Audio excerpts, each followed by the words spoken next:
Do you need a break? You read my mind. Come with me. A little bit later than usual, but here is your episode of The Break for this week. I'm Father Roderick. I'm a priest and I'm a geek. I love to share with you everything I know about movies, TV shows, board games, video games, and so much more. So sit back, relax, and enjoy the show.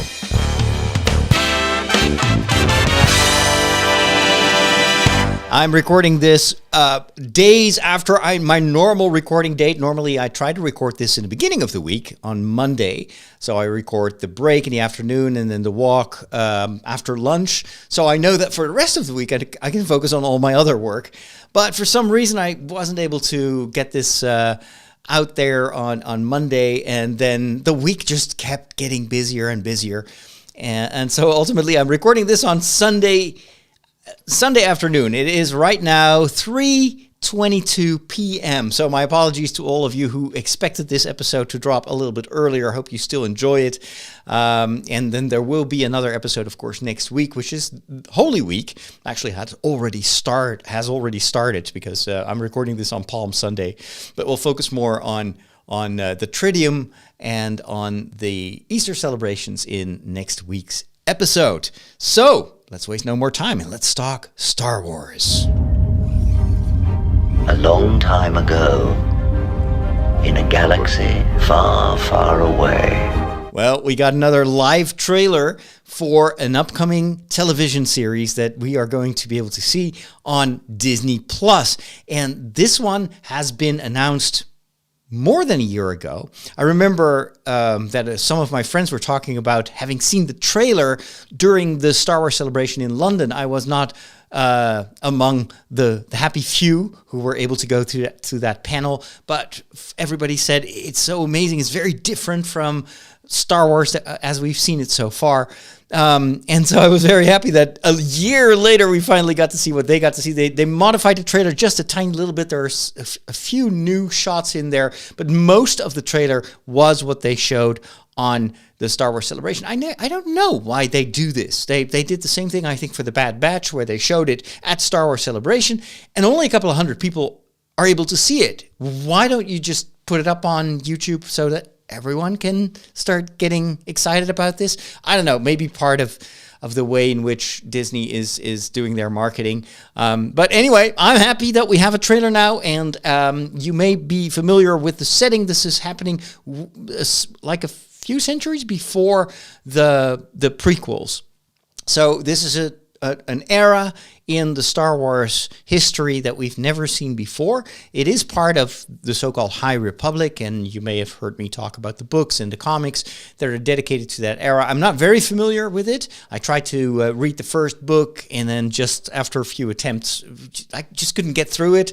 I do have the audiobook now, which is absolutely a much better experience than trying to read the book, and I read a number of comics that take place in the High Republic era, but they didn't really appeal to me. I hear from many Star Wars fans that it is absolutely worth putting some effort in. It's a very interesting time frame because this is at the height of the Jedi. This is like a golden era of the Jedi, and yet, of course, for every good story, you need villains, you need a threat, you need something that the Jedi need to deal with. And so in the Acolyte, this is going to focus on people that are not among the Jedi, and it's going to show the Star Wars universe from a different perspective.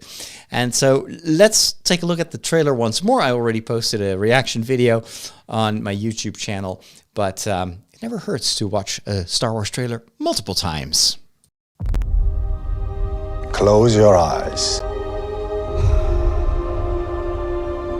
Your eyes can deceive you. We must not trust them. This is what Obi-Wan Kenobi tells Luke in the Millennium Falcon in A New Hope. Tell me what comes into your mind.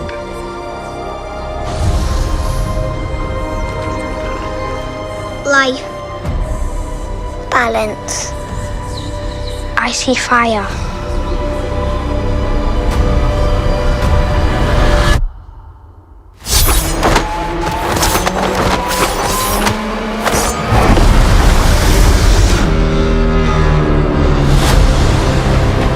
say the sound design of Someone this is trailer killing is Jedi. awesome.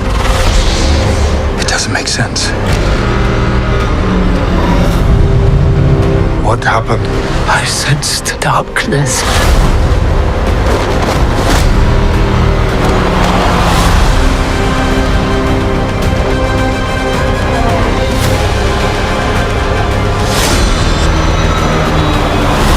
This isn't about good or bad.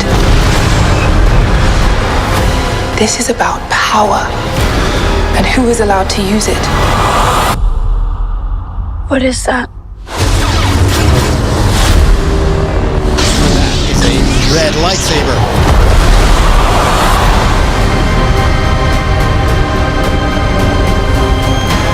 The Acolyte. This will premiere in June the 4th. We're going to get a 2-episode premiere, and I'm super excited about this. This looks amazing. As usual today with Star Wars, whenever Disney is giving us information about something that they're working on in the realm of Star Wars, there are a lot of, I don't know, I don't call them Star Wars fans anymore, but a lot of people that are always trying to put all their hatred of Star Wars on the internet for some reason. So there was a massive campaign against this trailer where there were certain, big creators on the internet that encouraged their followers to massively downvote this trailer. But Disney issued a press release, I think, saying that this trailer broke just all records. And so I think at this point we'll just have to shrug whenever something of Star Wars is in the news. You always have this army of I don't know what motivates these people to be so negative, and they hate it. I'm thinking you just go watch something else, Anyway, I hope that my YouTube channel can be a safe place for Star Wars fans. I don't have any tolerance for that kind of negativity. And personally, I'm really looking forward to this story. It looks very different. It does have, of course, a lot of elements from the Star Wars that we know and love. You see the Jedi Temple. You see these younglings being trained in the ways of the Force. There are some really interesting fight scenes in there. I like the sound design of this trailer as well, so I'm curious to discover what kind of composer they put on this.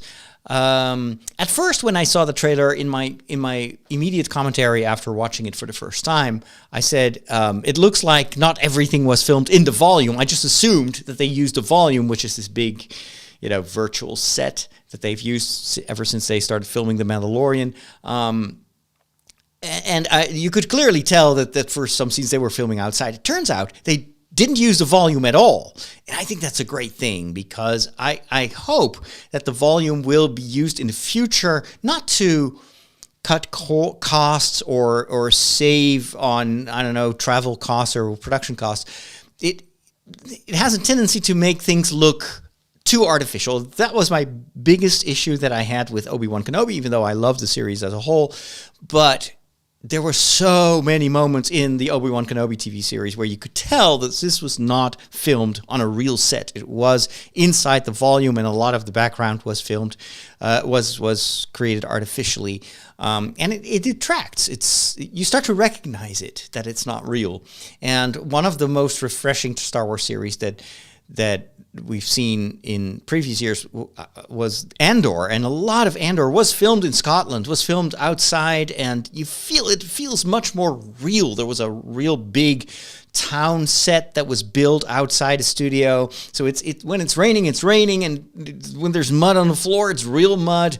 And that's the kind of stuff that Star Wars, I think, needs, because from the first movie on, it was this gritty, used universe, and this grittiness of reality is, I think, an integral part of what makes Star Wars feel like Star Wars. And so I'm very happy to hear that for this series they didn't use the volume. It's most of what we're going to see was on set, of course, enhanced by the wonderful ILM wizardry. But and then I'm of course very curious, because the the writer and main, was it the showrunner? She has created Russian Doll, which was a quite incredible, I think, a Netflix series, incredibly well written. And she hired another writer who, when she started to work on the script for The Acolyte, admitted that she had never seen Star Wars before. And I personally think that that is very beneficial. It's good for Star Wars. I actually advocated for this a couple of months ago when I was commenting on the rut that Marvel seems to be in, and Star Wars seemed to be heading in the same direction. It's like you need new blood, you need new storytellers, you need people from outside. This is what made Andor so great. The people who created Andor were not into Star Wars, at least. To them, it was just a universe in which you could tell a good story, but it was all about the quality of the story. And I think what weakens both Marvel and Star Wars is when they do too much fan service. And even though I have an immense admiration for Dave Filoni and Jon Favreau and what they brought to the Star Wars narrative, it also has a downside. These people know Star Wars so well that everything that they create feels sometimes a bit too familiar. It's too predictable to a certain extent. And so I am very happy to see that Disney is taking risks with these new series. And I hope they will continue to be rewarded for that. Andor was proof that it works to bring in quality writers and to focus on the story and not just on the nostalgia, even though that is, of course, a huge temptation. This is where a lot of movies nowadays go wrong. I heard some reviews of the new Ghostbusters movie. You know how much I'm a Ghostbusters fan, and apparently this last movie, it was all a bit nostalgia, fan pandering, and the story itself is just not very good, which breaks my heart because, come on, we've seen so many bad sequels, and studios can make a lot of money if they just hire good writers. This is what the whole writer strike was about, right? It's to value the contribution that writers bring to the entire production. It's not just about special effects and hiring, big name actors. If the story is bad, you can hire the best actors in the world and it still will be a bad movie. But if you have great writers and just unknown actors, this can be a surprise hit. And I hope that Disney will continue to experiment with this and that other studios will follow suit. All right, speaking of good writing, there is an amazing story. It's a Chinese science fiction series, The Three Body Problem, that it was extremely well reviewed. It won the Hugo Award. And after many years, there's a lot of this is very, very interesting and also a little bit of a shocking backstory. Like the guy who originally wanted to create the movie got poisoned, and just look it up. It's insane. But we finally do have a Netflix series based on the Three Body Problem.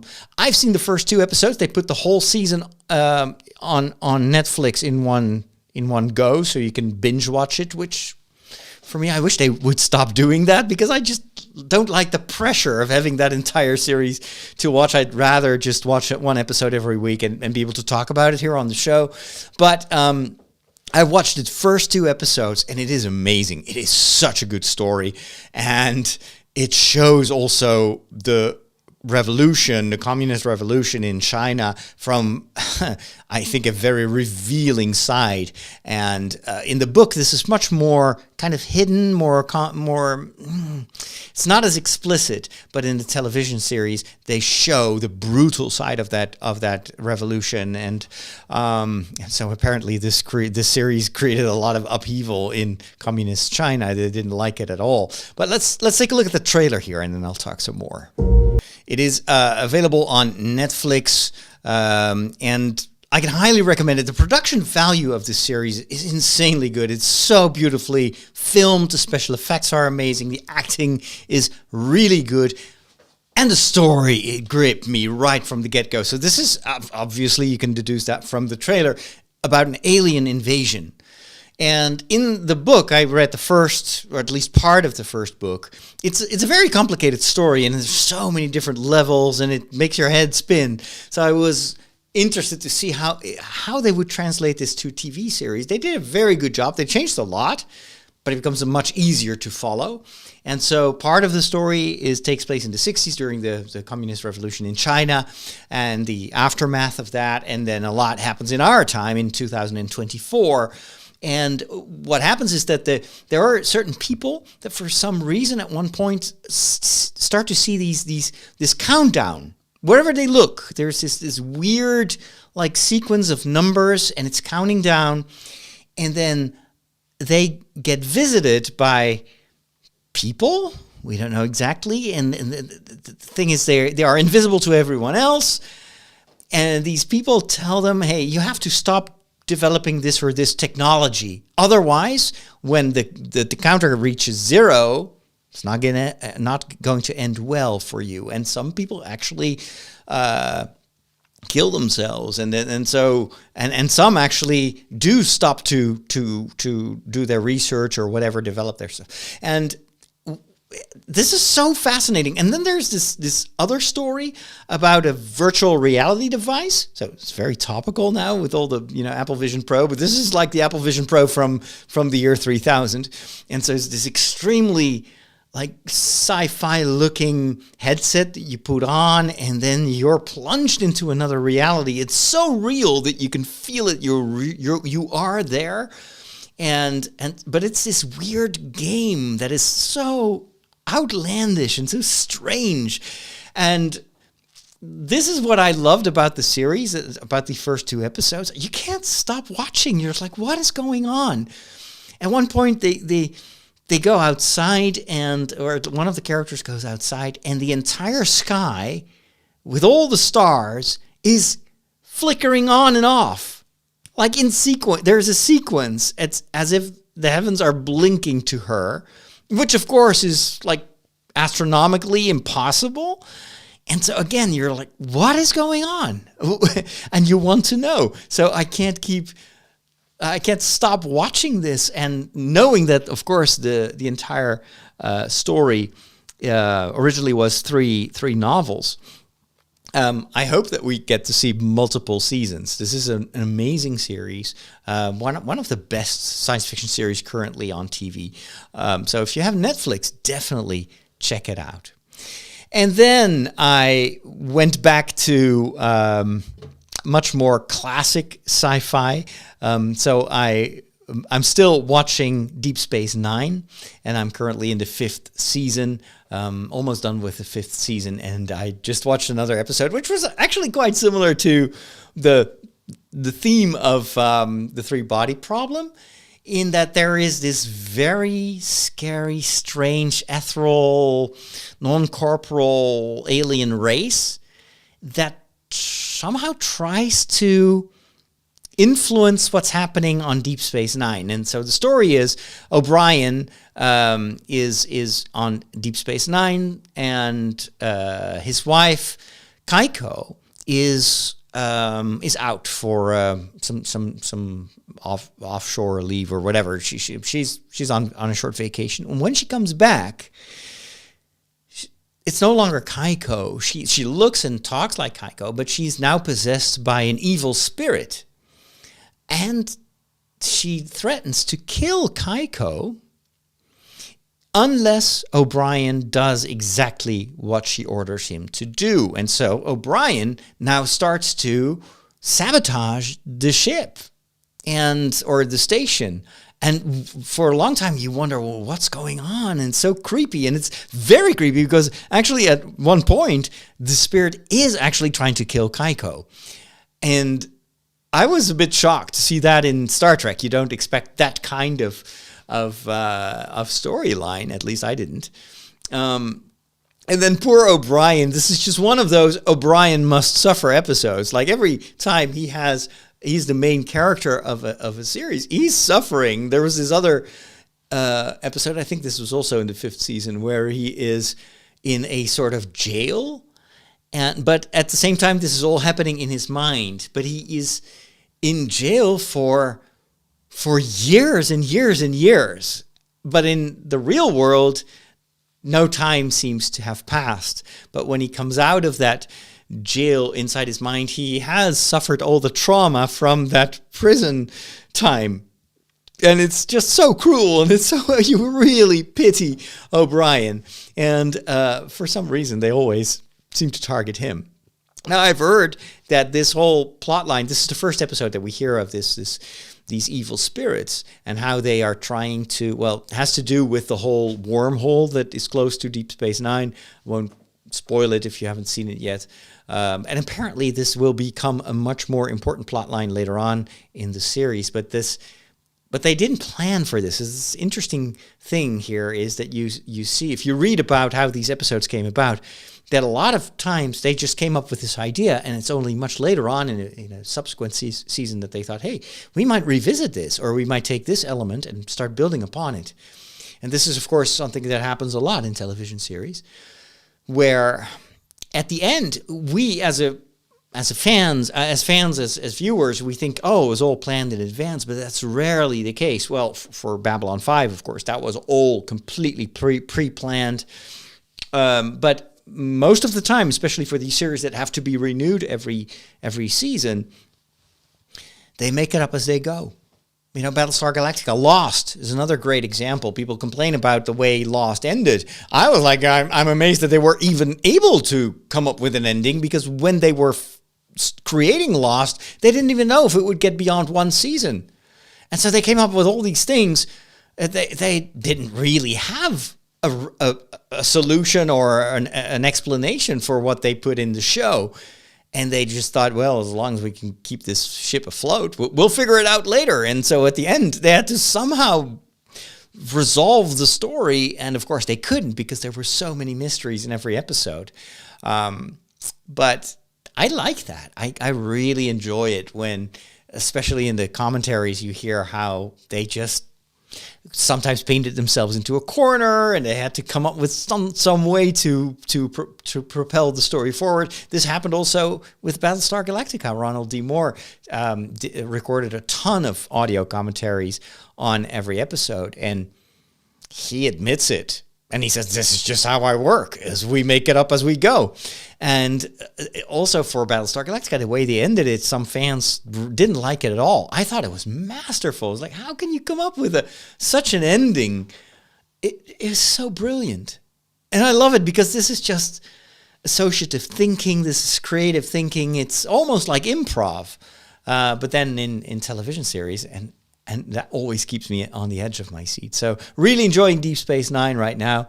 I'm going to power through. I want to watch the entire series before I go back to Babylon 5. That's another series that I've never finished.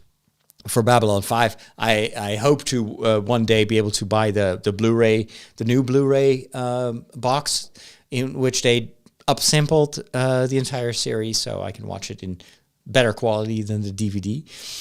That I have. But first I want to finish Deep Space Nine. Oh, and another thing that is really cool is that they finally put Discovery up on Sky Showtime. Sky Showtime is the European equivalent of Paramount Plus, and so it was supposed to have all the Star Trek, but it didn't, because there was Star Trek a bit everywhere.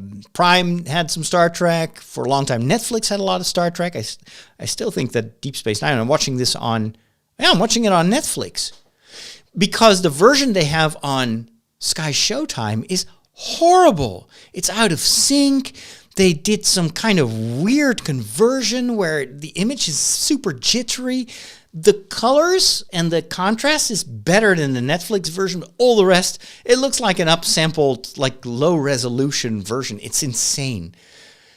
And back in the day, you could complain about that on Twitter and they would read it. But now that Twitter is abandoned by so many big companies for good reasons, I wonder where I can complain. It's just insane that such a great series just didn't get any quality check before they put it up on Sky Showtime. But I am super happy that they at least put Discovery on there, so I can now watch the 4th season, which I haven't seen yet, and the 5th season. Once it premieres, it's also going to be on Showtime right away, so I'll be able to finally, for the first time in my life, like watch Star Trek right each week with the rest of the world. For almost everything else, we had to wait before we could watch it. Maybe the second season of Strange New Worlds. I think that one also premiered simultaneously in the US and over here in Europe.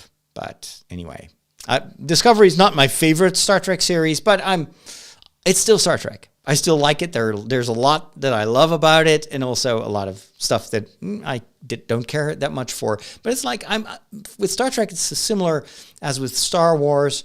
In general, I do just enjoy being in that universe. Ghostbusters, same thing. Even if the new movie is maybe not as good as everybody hoped, I still like to be back in New York. And I'm about to build the Lego set of the fire station, and so I'm very much in a Ghostbusters mood. And I don't mind if these movies are maybe not perfect. I just like to be in a certain universe. Same thing with The Hobbit. Lots of fans don't like the Hobbit movies. I really like them because it gives me an opportunity to spend some extra time in Middle Earth. So yeah. All right. Let's see, what else can I talk about? There's one other movie that I'm currently watching, but before I get to that, I would like to talk about books. Why are you wearing glasses? Reading. Reading? Mm-hmm. I didn't know you could read. What was your favorite book when you were in primary school? Think about it. For almost everyone has a book that they remember more than any other story that they read. For me, my favorite book that I read, I don't know, maybe 100 times, I just read it over and over and over and over again, was Charlie and the Chocolate Factory by Roald Dahl. That was number one. Number two was The Wizard of Oz. Those two books, and then later on it was The Hobbit and The Lord of the Rings, but I was much older. So I was 12 years, but when I was like around 8 years old, I think, I already read Charlie and the Chocolate Factory. And ever since I read that for the first time, it became my all-time favorite story. I became a huge fan of Roald Dahl. I was super excited to see that they I think there's this one movie that won an Oscar, I think, and it was based on the incredible story of Henry Sugar, which also was one of my favorite Roald Dahl stories. It's, I think, on Prime, maybe. I don't know. Anyway, so Charlie and the Chocolate Factory, loved the book. And I only saw the movie at a very late stage in my life. I think I was already in seminary.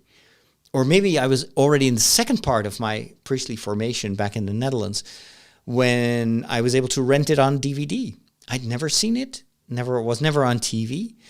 And it was so strange because the movie was so different from how I had always imagined the world of Willy Wonka.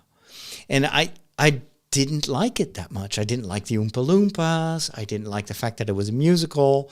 Even the Chocolate Factory on the inside looked so bad compared to what it looked like in my imagination. And you have to keep in mind, I had read the book dozens of times.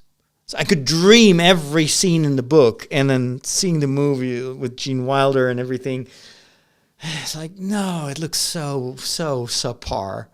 And still, up until this day, I think it's okay, but I really much prefer reading the book over watching the movie. Now, this may be blasphemy for a lot of you who grew up seeing the Gene Wilder movie, maybe never read the book. But for me, as a book lover, this is one of the few times that I actually really, really am a purist. The book is so much better than the movie. Then came the new reboot, the Willy Wonka movie of, what was it, like 10 years ago by Tim Burton, with... what's his name? The guy from Pirates of the Caribbean. I'm blanking out on the name. Anyway, and I hated that movie. I so hated it. It was so Johnny Depp. Thank you. The Johnny Depp movie was terrible. The special effects, of course, were much better. The factory looked a lot cooler than in the original movie with Gene Wilder. But this Willy Wonka that just channeled some kind of creepy Michael Jackson-like. Ew! It was so awful. I've watched the movie, I think, twice, and it was such a cringe experience.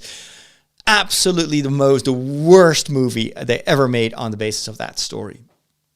In comparison to the Johnny Depp version, I thought the Gene Wilder movie was amazing. And then came this last year's Wonka, and it was positioned as a prequel where we would see the young Willy Wonka, which of course I know wasn't written by Roald Dahl. Roald Dahl wrote a sequel, which we've never seen for some reason, which is crazy, which I think was called The Glass Elevator, at least in the Dutch version, which was a good story. It wasn't as good as the first book, but I still enjoyed it very much. And for some reason, they never bothered making a movie out of that, which I don't understand why. Anyway, the Wonka prequel was inspired by Roald Dahl's story, but it was made up, was written by someone else. And so I started, when it was in movie theaters, I didn't go to the movies because I heard it was a musical, and I saw the trailer and I thought it was okay. It looked nice, definitely much better than the Johnny Depp movie, but I didn't care that much for the musical aspect of it. I don't know why. And so I waited until it was available on HBO Max, and I started watching the first, the first half hour to 45 minutes of the movie. And then I was like, I like this, but I don't love it. It's okay. It's nice to see the backstory of Willy Wonka, but I don't care for the songs. I thought it was a little bit too childish to a certain extent. But then I discovered that there was also a book based on the screenplay. And I started reading the book. And oh my goodness, wow, that was so amazing. Reading the book, and I know it's based on the screenplay, so it's very close to what you see in the movie, but reading it brought me immediately back to that 8-year-old Roderick who was sitting in the library permanently claiming the book. So in the library, I had a subscription to my local library, and you had to take the book, read it, and bring it back. And you only had 3 weeks to read a book, I think. And if you brought it back later, you had to pay 25 cents per week that you brought it in late. What I did is I brought it back, and I sat in the library. I remember this very vividly. So you bring it back to the counter, and the lady takes the book, and I was just sitting in a place. I would read other books, but I would constantly monitor the lady. And the moment she picked up the Charlie and the Chocolate Factory book, put it on her little, tray with the wheels to bring it back to the bookshelves. The moment she had placed it back in the bookshelves, I would take it and I would check it out again. And I did that for 2 years. And I'm not sure, but I wouldn't be surprised if they also noticed that I was constantly claiming the book. No other kid could read it. We only had one copy of each book in the library. It was a small town where I lived. But this was at the time that I didn't have an allowance or anything, so I didn't own the book myself. But reading the Wonka book was exactly what I hoped for. This felt like I was reading an original Roald Dahl story. Everything was right about that book. And the best part is there were no songs. This was not a musical. There was no dancing. There were a few descriptions, but most of the the choreography in the movie was just skipped over. And what then remains is a very good story. And very similar in tone, in humor, in style to Roald Dahl's book. What an amazing experience. I never thought that at this stage in my life, I would be able to relive the experience of reading a Charlie and the Chocolate, Willy Wonka related story. It was amazing. And now I've tried to watch the rest of the movie, but now I'm constantly comparing it to the book. It's like, I liked it better in my imagination. Yeah, it's okay. It's not bad. It's fun. Yeah, sure. The songs are okay, but seriously, can we go to the rest of the story? And it doesn't have the same emotional impact on me. Now, of course, I'm an adult, so it's a different experience. But I think this is a story that needs to be read. It requires your imagination, and even though with special effects it all looked really wonderful, no complaints there. It's nice. I like it, but I love the version in my mind, in my imagination, so much more. And with that, we've come to the end of this episode of The Break. There will be an Easter episode coming soon to your feed.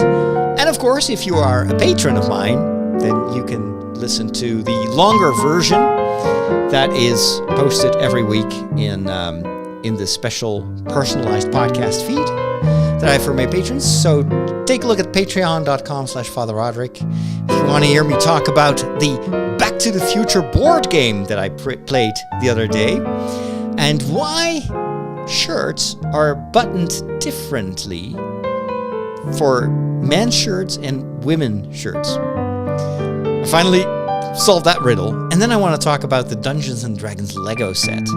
All that and more coming up in my premium version of The Break. Again, for all my patrons over at patreon.com/Father Roderick. Thank you so much for the privilege of your time. Have a wonderful Holy Week, and we'll check in soon before Easter. I promise. Have a wonderful rest of your week. God bless.